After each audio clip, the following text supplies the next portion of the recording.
Alright guys, so this is going to be a non-Minecraft video, but I've been requested by a couple of people, not really, but a few people have been asking me to make a guide or an explanation behind how I make all my thumbnails. Now, if you have seen on my channel, I'd go see it.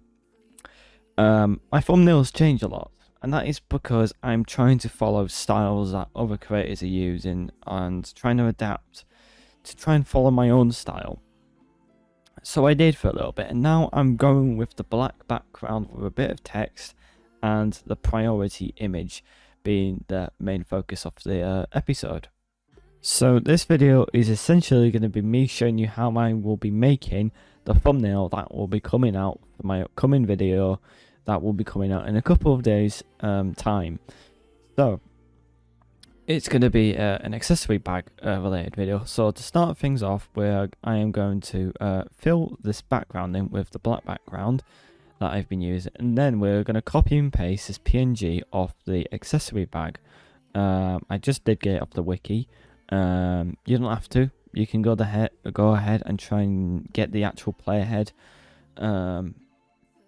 But I didn't want to do it. So yeah, I'm also now gonna go ahead and I'm gonna magic tool every single one of these items, and essentially do this for a little bit, and I will get back to you once I have finished all this process. So yeah, it's pretty much more simpler than having to go and do the whole snipping tool.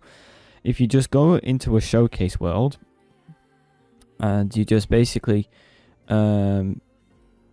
do this method where you get the player heads, the items, put them in front of behind a green wall or something like that, like I've done, and then it's easy for you to snap it out. And then let's say if I go and click the inverse button, and I can do Control C, I can then copy and paste it onto my thumbnail, as you can see here. So yeah, I'm going to do this for all of them. So yeah. Alright, so once I've done that, I am now going to just try and shrink these to a more reasonable size, so I can have a understanding of how I can lay out my images. Now, you may not have Photoshop. If so, I would recommend just using either a very free software like Paint.net, or to just go ahead and buy software. It's as much as expensive as Adobe Photoshop is. Once you do get it, you understand that a lot of the features, the reason they are locked behind by pay purchases is because of how advanced they are compared to other softwares. So I think something like this, and then me putting the accessory bag in front of us, yeah, I think that looks pretty good. Let me just bring that over that. So yeah, I think that looks pretty good. So how I get the glow effect.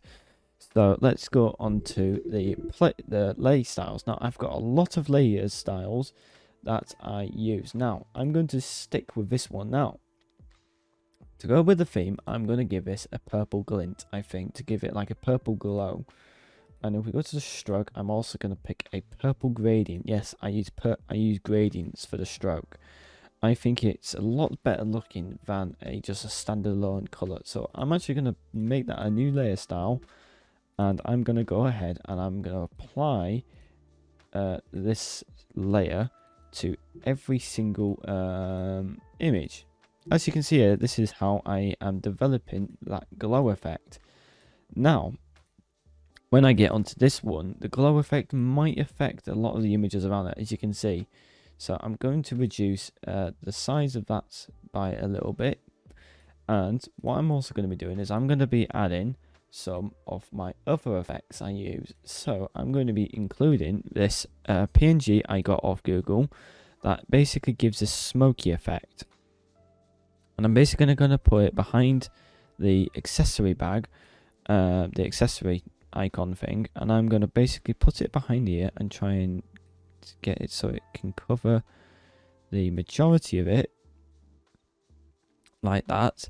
And then I'm going to copy and paste it, and I am going to flip it horizontally so it's like that, and I'm going to pretty much just try and line it up like that. so it looks a little even. There we are. And then I'm going to merge these two layers. I'm going to try and I think that's a bit too high up there. Let me see. That looks a lot better. So once I've done that, I'm actually going to apply not the drop shadow, but I'm going to I'm going to apply the drop shadow, but not the stroke.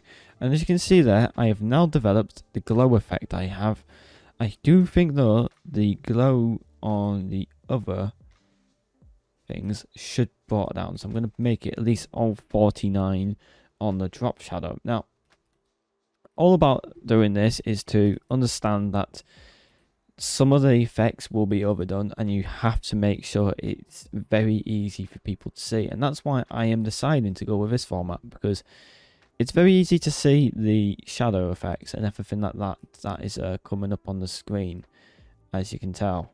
So now I've done that, I'm going to also do a little bit to this drop shadow as well. Should I? I'll not do that, but we'll do... Yeah, let's do a little bit of this. Yeah, there we are. So, yeah, I have now made the drop shadow effect, which is pretty good. It's obviously something that's very different to maybe other thumbnails you've seen, this sort of style, but trust me, it does work. I have used it more or less with the background as well. See, that's what I was doing originally, was I was doing this sort of style, but with a background instead.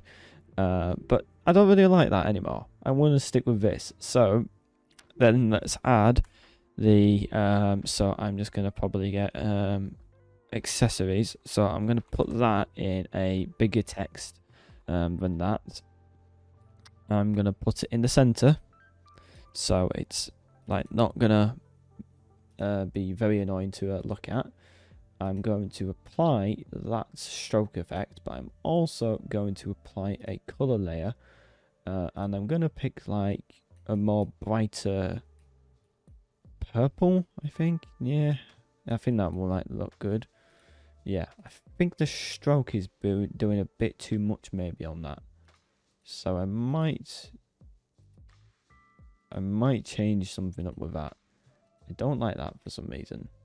I think that looks a lot better, but maybe then if I change the color overlay to be a purple, that might look good. Yeah, I think that looks a lot better. I'll change the purple a little bit. There we are. There we are. I think that looks pretty good. Obviously, I can change it when I do. If I do feel like it, I can obviously change it after this video. Will I probably? No. I'll be honest, once I do make a thumbnail, I tend to I have a bad tendency to never save it.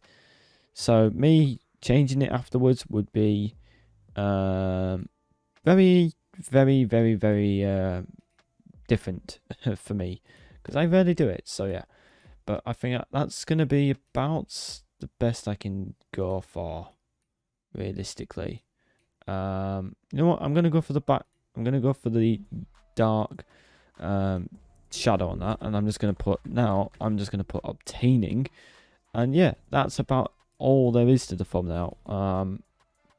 It's a very easy process, but obviously if you aren't familiar with the software, Adobe After Effects, it's gonna be a hassle, but trust me, it's worth it.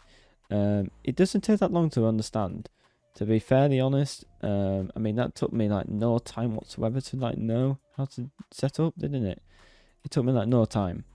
So yeah, I highly recommend, if you guys do want to get into doing more Adobe, that you do go ahead and try and use stuff like this, because I highly recommend it. It's a very good way to improve your YouTube.